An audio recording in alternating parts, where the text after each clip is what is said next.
Welcome again students. Today we are going to explain next topic of plus 2 physics in electrical measurements. Electrical measurements में हम next topic explain करने जा रहे हैं and their name is Wheatstone bridge.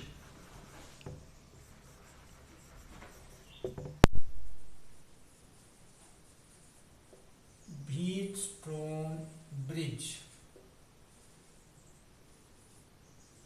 Bridge जैसे कि नाम से क्लियर हो रहा है कि it is Wheatstone bridge. Wheatstone bridge क्या है, इसके बारे में हम पढ़ने जा रहे हैं। तो इसको करने से पहले हमें इसका इलेक्ट्रिक सर्किट समझना होगा कि इसका जो इलेक्ट्रिक सर्किट है वो क्या है। तो इलेक्ट्रिकल सर्किट करने से पहले the name is Wheatstone bridge. Bridge is like that of your road bridge. Bridge की तरह है ये। और इसका काम क्या है, इसके द्वारा हम लोग किसी भी अननोन रेजिस्टेंस को फाइंड आउट किया जा सकता है। We can calculate unknown resistance by using Wheatstone bridge। कि आपको वायर दी गई है और पूछा गया है कि इस वायर का रेजिस्टेंस निकालो, तो आप इस व्हीटस्टोन ब्रिज से उस अननोन वायर का रेजिस्टेंस निकाल लेते हैं। तो इसका जो फर्स्ट पॉइंट है वो क्या है कि इट इज एन अरेंजमेंट। एक प्रकार की क्या है ये arrangements. It is an arrangement use to find the unknown resistance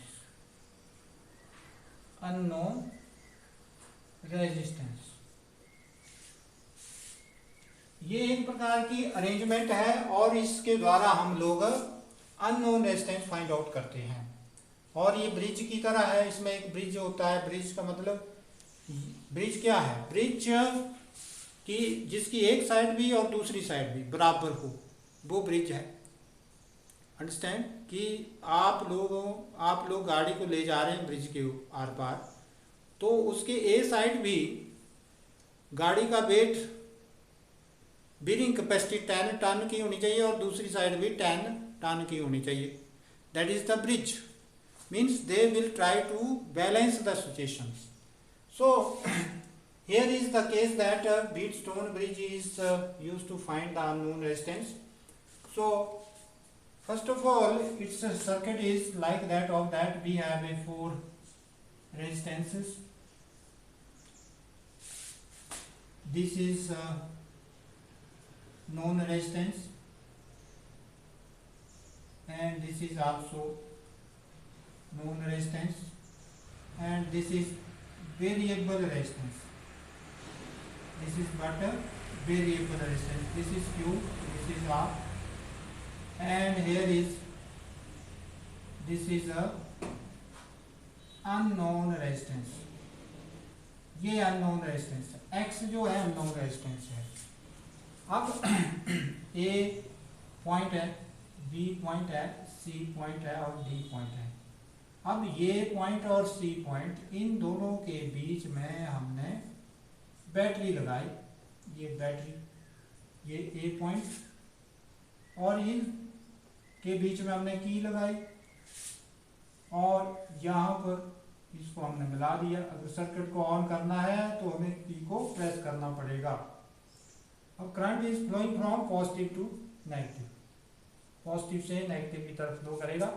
परंतु इसके साथ साथ ही इसके बीच में हमने एक टैपिंग की लगाई। टैपिंग की क्या होती है, जिसको अगर हम प्रेस करें तो सर्किट ऑन हो जाता है और अगर रिलीज करें ऐसे दबाने पड़ेगी। टैपिंग का मतलब आपको प्रेस करना ही पड़ेगा इसको, तभी सर्किट जो है ऑन होगा। अगर प्रेस नहीं करेंगे तो इसका जो स्प्रिंग सिस्टम है इसको ऑफ कर देगा। तो ये हमारी टैपिंग की है। अंडरस्टैंड। तो लाइक ऑफ दैट, अब मान लेते हैं कि करंट यहाँ से आई जा रहा है, तो हम अब आगे आई जा रहा है और आई दो भागों में बंट गया। एक यहाँ I1 और ये दूसरा I2, ये इसमें चला गया। फिर आगे जाके ये फिर I2 इसमें चला गया और ये यहाँ पे I3 I2 और आगे जाके फिर ये I जो हो गया that is again I1 plus I2 हो गया। तो ये इसका सर्किट है। अब तो इसमें क्या लिखेंगे, it consist 4 resistances P, Q, R, X forms quadrilateral arrangement। Quadrilateral arrangement बनाएंगे और क्वाड्रिलेटरल अरेंजमेंट क्या है, ABCD, ये अंडरस्टैंड। इन विच, जिसमें कि in which P, Q, R are known resistances, ये क्या है, नॉन रेजिस्टेंसेस है, and X is unknown resistance, ये क्या है, अननोन रेजिस्टेंस। ठीक है, इसमें R जो है नॉन तो है, साथ में R जो है वेरिएबल रेजिस्टेंस भी है कि इसकी वैल्यू को हम एडजस्ट कर सकते हैं। Now when circuit is on and value of R is adjusted, इसकी वैल्यू इस ढंग से एडजस्ट करेंगे, is adjusted that point that on pressing tapping की galvanometer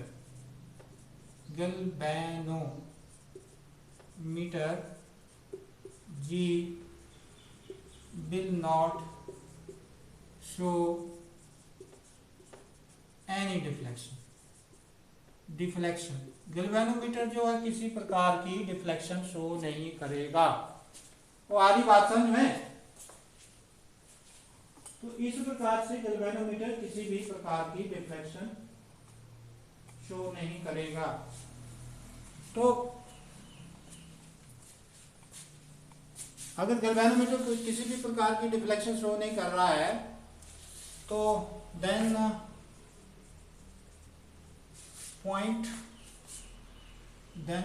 galvanometer G will not show any deflection।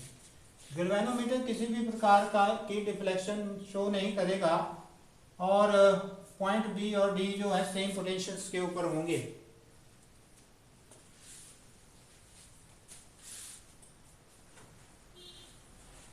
Same potential के ऊपर होंगे कौन, पॉइंट बी और डी।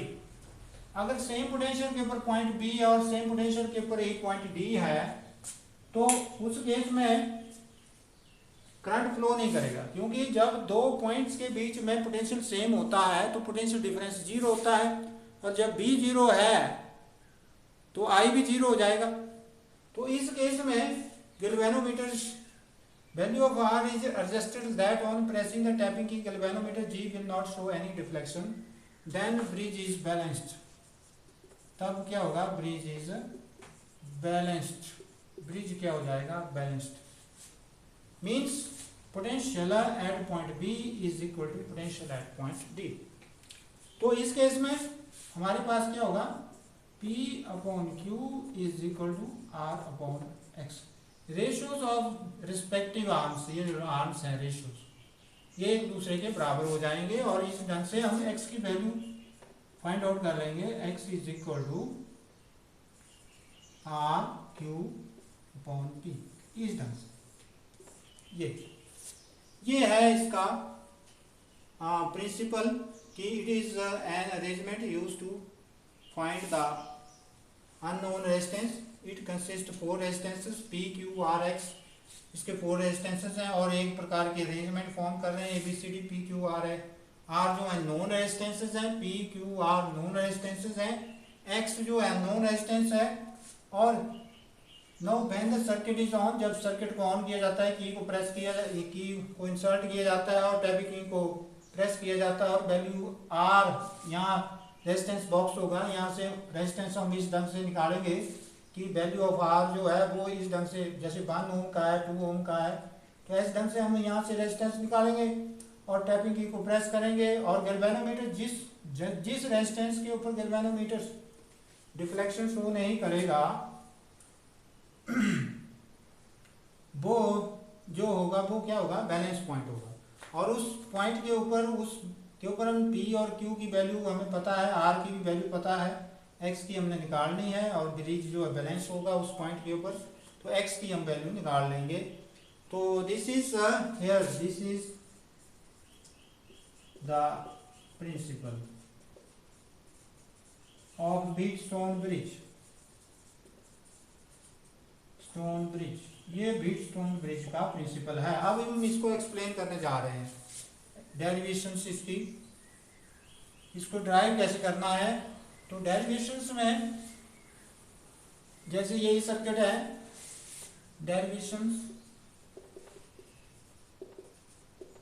डेरिवेशंस में late I is the current flowing in the circuit, when circuit is on, जब circuit on है तो इसमें करंट I फ्लो कर रहा है, ये करंट I फ्लो कर रहा है। अब जब करंट I फ्लो करा तो late I1, I2 be the currents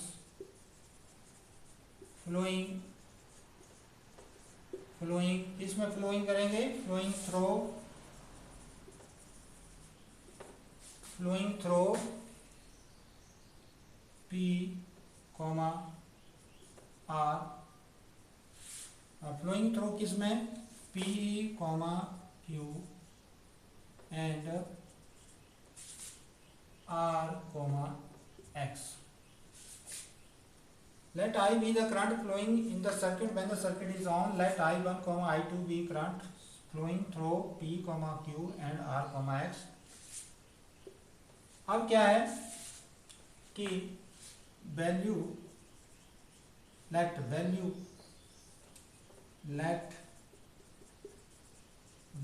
of variable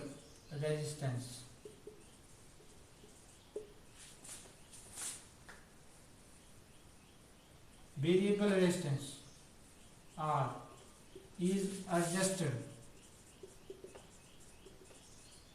in such a way that on pressing tapping key galvanometer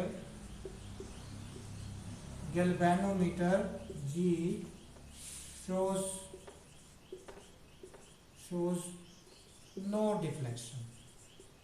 no deflection show कर रहा है। अब इसका मतलब क्या हुआ कि अगर ये यहाँ नो डिफ्लेक्शन शो कर रहा है, then potential at point B is equal to potential at point D। B और D के पॉइंट्स के ऊपर पोटेंशियल क्या हो जाएगा, बराबर हो जाएगा। अगर यहाँ पर पोटेंशियल बराबर है तो हम पोटेंशियल के केस में लेते हैं इसको कि late BA, BB, BC, BD be the potential at points A, B, C, D. So according to Ohm's law के मुताबिक potential difference across A B across resistance P के अक्रॉस। अब देखो पोटेंशियल डिफरेंस, यहाँ final potential minus initial potential, यहाँ ज़्यादा potential है क्योंकि हाई पोटेंशियल से लो पोटेंशियल की तरफ करंट जाता है, तो फाइनल क्या हुआ B A minus B B, final minus initial. अब अकॉर्डिंग ये तो हो गया पोटेंशियल, बी हो गया। अब आई कितना है 1, आर कितना है B, this is question number 1। Similarly for किसके लिए, आर के लिए, सिमिलरली आर के लिए भी that is what B A minus B D is equal to what is that I two R, this is question number 2। And for किसके लिए, X के लिए, उसके लिए क्या है B D minus B C is equal to what is that I two X, this is question number 3। And for अब last का कौन सा रहा क्यू के लिए क्या हुआ B B minus B C I two Q, this is question number 4। Since a potential at point B is equal to, since BB is equal to BD, this is question number 5। BB किसके बराबर है BD, when bridge is balanced, जब bridge क्या है balanced है। तो अब देखो BB की जगह BD रखेंगे, बीबी, अब देखो इसको और इसको बराबर कर देंगे। बीबी की जगह क्या हो गया, यहाँ अगर बीबी की जगह हम बीडी रख रहे हैं तो ये हो गया B A minus B D, और यहाँ बीबी की जगह बीडी रख रहे हैं तो B D minus B C. तो ये इक्वेशंस और ये इक्वेशंस और ये इक्वेशन और ये इक्वेशन एक साइड से बराबर हो जाएंगी। On putting BB is equal to BD, equation 1 BA minus BD is equal to I1P, this is question number 6। ये तो होगी बराबर। अब देखो BA minus BD और यहाँ भी BA minus BD, so on comparing, अब किसको कंपेयर करेंगे 2 और 6 को, 2 और 6 को, ऑन कंपेयरिंग 2 एंड 6, 2 और 6 को अगर हमने कंपेयर किया तो हमारे पास क्या आया I1P is equal to I2R।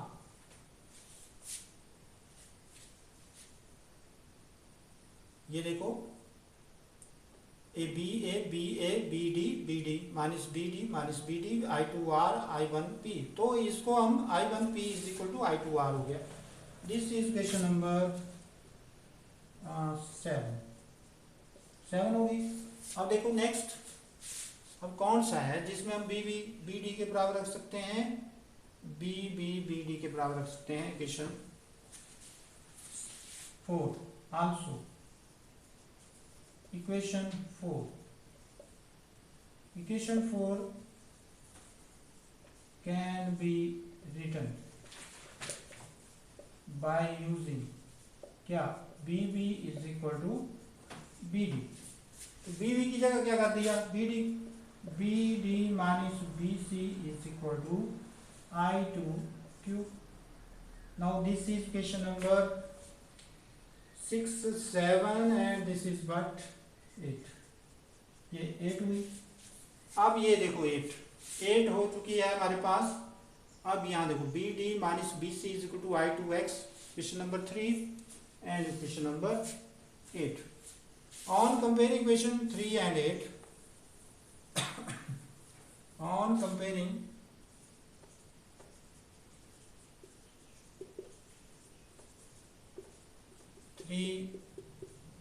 and 8,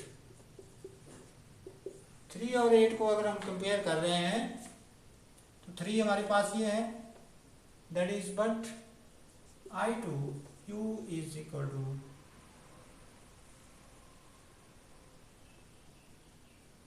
I2x.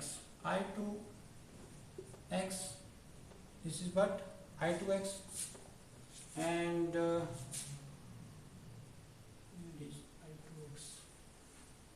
I2x, and this is but second is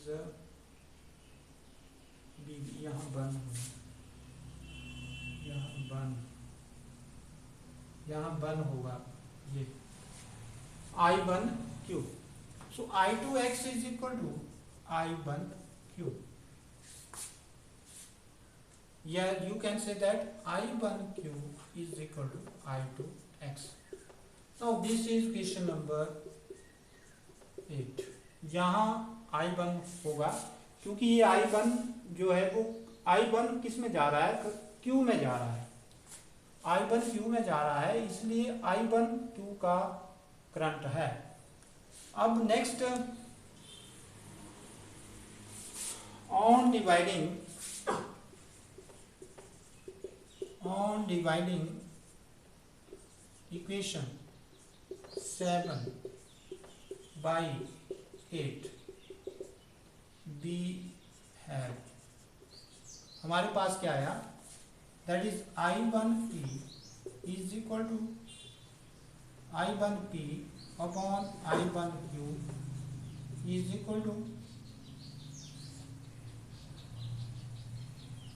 अब P वाली पहले ऊपर आएगी ना, देखो I2R, I1P I2R, I1P I2R, और नीचे हमने डिवाइड कर दिया I2X. यहाँ I1 से I1 कैंसिल, I2 से I2 कैंसिल, और हमारे पास क्या रिजल्ट आया, P upon Q is equal to R upon X. So what is this? This is Wheatstone bridge. This is the principle of Wheatstone bridge. This is the principle of Wheatstone bridge. अब next इसकी merits करने जा रहे हैं कि इसकी importance क्या है. तो फर्स्ट इंपॉर्टेंस ये है कि it is a null method, NULL. Null का मतलब क्या हुआ कि it gives the zero deflection. Galvanometers gives the zero deflection, और इसमें हम लोग जो एक्यूरेसी है वो बहुत ज़्यादा है. तो पहला है इंपॉर्टेंस करने जा रहे हैं. First is it is null method. ठीक है,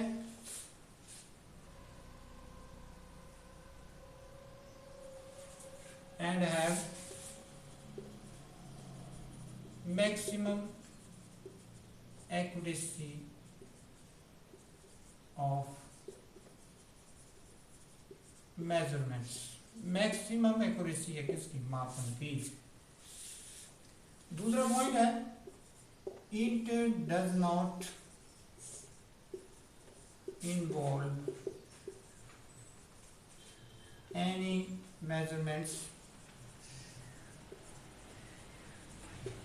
measurements of currents and potential difference through ammeter and voltmeter,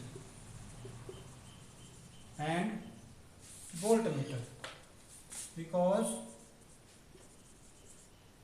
these are not ideal one. क्योंकि ये अच्छे नहीं होते हैं मापन के लिए, क्योंकि इसमें कोई ना कोई एरर आता है. तो सबसे बड़ी इसका यूज़ ये है कि इसमें हम गैल्वेनोमीटर या अमीटर यूज़ नहीं करते हैं, जिसके द्वारा हम लोग करंट और अमीटर से करंट मापते हैं, वोल्ट मीटर से पोटेंशियल डिफरेंस। तो इसका यूज़ नहीं करेंगे। इसका यूज़ नहीं करेंगे तो इसका मतलब इसका एरर जो है इसके मेजरमेंट्स में नहीं आएगा, इसकी मेजरमेंट्स में नहीं आएगा, इसकी एक्यूरेसी बढ़ेगी। अंडरस्टैंड? तो इस ढंग से इस व्हीटस्टोन ब्रिज की ये इम्पोर्टेंस है। आप लोगों ने इसको ठीक ढंग से करना है और एग्जामिनेशन पॉइंट ऑफ व्यू से ये बहुत ही इम्पोर्टेंट टॉपिक है। थैंक्स।